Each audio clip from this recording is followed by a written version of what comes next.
অবশ্যই আমি কাজ করার জন্যই তো এই লেভেল 3টা করেছি। এই সার্টিফিকেটটা আপনার প্রয়োজন হবে যখনই আপনি ন্যাশনাল টিমের হয়ে কাজ করার জন্য। যেহেতু আমি কোচিংয়ে আসতে চাই, তো অবশ্যই আমি বিপিএল এ কাজ করতে চাই। আশরাফুল ভাই, সব প্রথমে তো সুন্দর, প্রথম ক্রিকেট ব্যাট, প্রথম স্কুলে যাওয়া, প্রথম দিন কোচিং করাতে এসেছেন, নিশ্চিত করে স্পেশাল আপনার কাছে। হ্যাঁ, আসলে 5 মাস আগে পিকেএসপিতে 3 দিনের কোচিং করিয়েছিলাম ইমরান স্যারের আন্ডারে। তো আজকে থেকে আসলে গুলশান নিউতে আমি নেক্সট 6 মাসের জন্য ওনাদের সাথে কন্ট্রাক্ট করেছি যে এখানে সপ্তাহে 2 দিন আসব। এবং আরেকটা স্কুলের সাথে আসলে আমি 5 মাস আগে জয়েন হয়েছিলাম, তো আজকে থেকে সেটাও শুরু করেছি। উইটেন ইন্টারন্যাশনাল স্কুল এবং গাইডেন ইন্টারন্যাশনাল স্কুল, এই দুইটা, একটা গুলশানে, একটা আপনার লালমাটিয়াতে তাদের ব্রাঞ্চ। তো এই দুইটা জায়গায় এখন ইনভলভ হয়েছি, যেহেতু লেভেল 3 কোচিং কোর্স কমপ্লিট হয়েছে। 1 বছর আগে আসলে কোচিং কোর্সটা করেছিলাম আফগানিস্তান ক্রিকেট বোর্ডের আন্ডারে, এবং রিসেন্টলি সেটার রেজাল্ট দিয়েছেন। তো আলহামদুলিল্লাহ এই বছর আসলে পুরোপুরি কোচিংটাই করাবো বাংলাদেশে।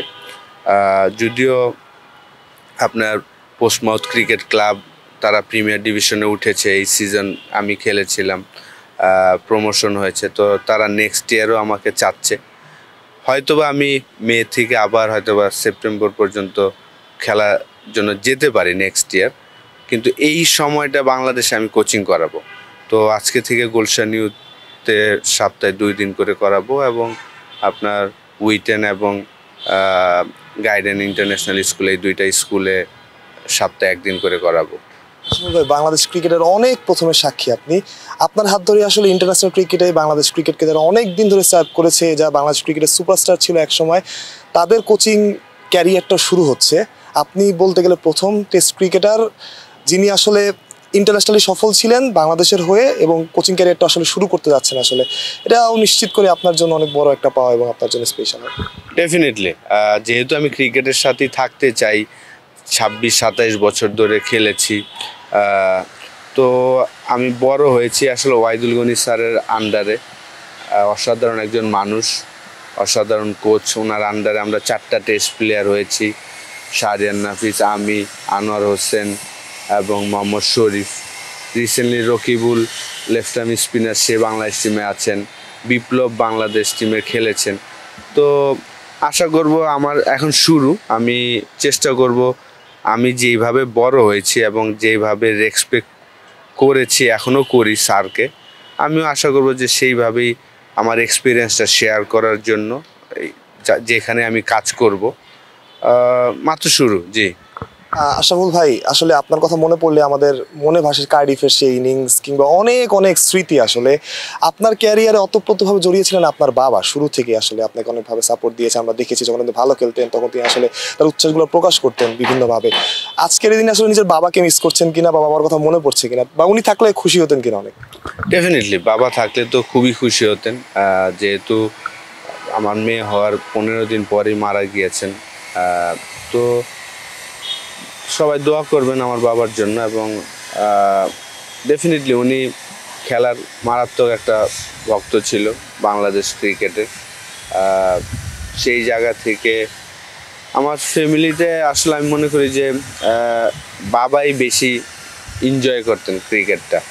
আম্মা তো আসলে খেলা অতটা বুঝে না, তারপরেও যখন ভালো খেলতাম শুরুর দিকে, আমাদের এক একটা জয় তো 16 কোটি মানুষ রাস্তায় নেমে যেতেন, তো তখন বুঝতো যে না, আজকে আমার ছেলে ভালো খেলছে।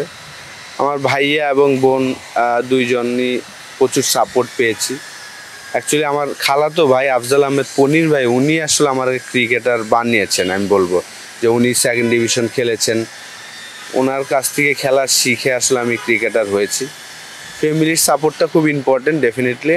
যখনই আমি আন্ডার 13-এর সুযোগ পেয়েছিলাম শিলিগুড়িতে, এবং সেখানে যে ম্যান অফ দ্য টুর্নামেন্ট হওয়ার পরে, তখন আমার বাসার মানুষ বুঝতে পেরেছে যে না, তাকে দিয়ে হয়তোবা ক্রিকেট হবে। আশরাফুল ভাই, আপনি তো বাংলাদেশ ক্রিকেটকে অনেকদিন সার্ভ করেছেন, অনেক পাওয়া না পাওয়া অনেক কিছুই আছে। আসলে ক্রিকেটের বাইরে, সত্তার বাইরে রেখে যদি আমি বলি, আসলে কোচ হিসেবে নিজেকে কোথায় দেখতে চান? এটা শুরু, আমি অনেক শিখতে হবে ডেফিনেটলি। আমি একটা প্লাস পয়েন্ট হয়তো বা আমার আছে যে আমি ইন্টারন্যাশনাল ক্রিকেট খেলেছি, টপ লেভেলে খেলেছি এবং বাংলাদেশের হয়ে নেতৃত্ব দিয়েছি। তো আমার জন্য আমি মনে করি যে হয়তোবা কাজটা সহজ হবে, কিন্তু আমাকে শিখতে হবে ডেফিনেটলি। তো অবশ্যই আমি একটা জায়গায় তো যেতে চাই ডেফিনেটলি, ভালো জায়গায়। সবারই একটা স্বপ্ন থাকে, তো আমারও সেই ধরনের স্বপ্ন আছে। তো আমি ফার্স্ট অফ অল শিখতে চাই। অবশ্যই হয়তো আমি এখন আমার জন্য কঠিন হবে যে একটা জুনিয়র প্লেয়ারের সাথে কাজ করাটা। আমি যেটা মনে করি আমার জন্য সহজ হবে এলিট প্লেয়ারের সাথে কাজ করাটা, যে বিভিন্ন সিচুয়েশন কি হচ্ছে ওই জিনিসগুলাই তাদের ইনপুট দেওয়াটা, কোন সিচুয়েশনে কী ধরনের চিন্তা ভাবনা করা উচিত। যেমন বাংলাদেশ ইন্ডিয়ার যে টেস্ট ম্যাচটা হয়েছে, এই যে 2 দিনে আমরা হেরেছি, এই এক্সপিরিয়েন্সও কিন্তু আমার লাইফে হয়েছে। কারণ আমি যখন বাংলাদেশ টিমে ছিলাম নিউজিল্যান্ডে, সেম 2 দিনের বৃষ্টি। তো ওই জায়গায় এখন যে বাংলাদেশ টিমে যারা খেলেছেন তারা কিন্তু এই সিচুয়েশনে পড়েনি, আমি কিন্তু পড়েছিলাম। তো হয়তোবা আমি টিমের সাথে থাকতে পারলে আমি আরও ভালো মতন তাদের ইনপুটটা দিতে পারতাম, যে আরও ফোকাস হওয়ার জন্য। কারণ প্লেয়াররা হয়তোবা ভাবেই নেই যে তারা এই ম্যাচ হারতে পারে। তো এই জায়গায় আরেকটু কেয়ারফুল, আরও 2টা ঘন্টা যেন বেশি ব্যাটিং করি, ওই চিন্তা ভাবনাটা করা উচিত ছিল। লাইক লিটন এবং সাকিবের যে আউটটা ছিল, জানি যে এইভাবেই তারা রান করে, কিন্তু ওই সময় এই ধরনের আউট বা শান্তর আউটটা যদি চিন্তা করেন, এই জিনিসগুলো হয়তো আমি আরও বেশি ইনপুট দিতে পারবো। আমি মনে করি যে আমাকে এখন একটা আন্ডার 12 বা 14-এর ছেলের সাথে কাজ করা থেকে আমার মনে হয় যে একটা এলিট প্লেয়ারের সাথে কাজ করাটা আমার জন্য সহজ আর কি। আসলে ভাই এখনো যদি সুযোগ আসে বাংলাদেশের হয়ে কাজ করা, আপনি করবেন কিনা? ডেফিনেটলি, কেন না। অবশ্যই আমি তো ক্রিকেটের সাথেই থাকতে চাই, তো অবশ্যই আমি কাজ করার জন্যই তো এই লেভেল 3টা করেছি, যেটা করলে আপনার এই এই সার্টিফিকেটটা আপনার প্রয়োজন হবে যখনই আপনি ন্যাশনাল টিমের হয়ে কাজ করার জন্য। আপনার সাথে কি আসলে কারোর সাথে কথা হয়েছে কিনা যে আসলে তুমি আমার সাথে কাজ করো, তুমি আমাদের সাথে সময় স্পেন্ড করো? না, ক্রিকেট বোর্ডের সাথে আলাপ হয়নি, কিন্তু আমার সাথে হ্যাঁ, যেমন আপনার ইশতিয়াক সাদেক ভাইয়ের সাথে আলাপ হয়েছে, রংপুর রাইডার্সের সিইও, ওনার সাথে কথা হয়েছে। ওনাদের একটা বড় প্ল্যানিং আছে, সেখানে আমার হয়তো বা ইনভলভ হওয়ার সম্ভাবনা আছে। তো কিন্তু ক্রিকেট বোর্ডের সাথে ওইভাবে আলাপ হয়নি। তার মানে বিপিএল আমরা রাশাদুলকে হয়তো বা দেখতে পাচ্ছি। আমার তো খুব ইচ্ছা আছে, যেহেতু আমি কোচিংয়ে আসতে চাই, তো অবশ্যই আমি বিপিএল এ কাজ করতে চাই। কোচিং নিয়ে একদম শেষ প্রশ্ন, আসলে আপনি ক্রিকেট খেলেছেন অনেক দিন ধরে, কোন জিনিসটা আসলে কোচিংয়ে বা কোচদের কাছ থেকে আপনি পাননি যেটা আপনি ইনক্লুড করতে চান বাংলাদেশের কোচিংয়ে?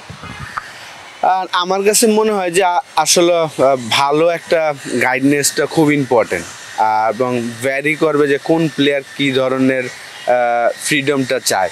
ওই জিনিসটা যদি দিতে পারেন, আমার মনে হয় যে আপনাকে ফার্স্ট অফ অল বুঝতে হবে যে এই প্লেয়ারটা কী ধরনের স্টাইলে খেলতে চায়, এবং আপনার বেসিকের সাথে সাথে মেন্টালি যেই সাপোর্টটা প্রয়োজন। আপনার ফেয়ারলেস খেলতে আমরা বলি, অনেকেই বলে যে ফেয়ারলেস, কিন্তু সেই ফেয়ারলেসটা কীভাবে খেলতে হবে সেই জিনিসগুলো যদি আমরা বোঝাতে পারি, তাহলে আমার মনে হয় যে একটা প্লেয়ার থেকে বেস্ট পারফরমেন্সটা আদায় করা সম্ভব।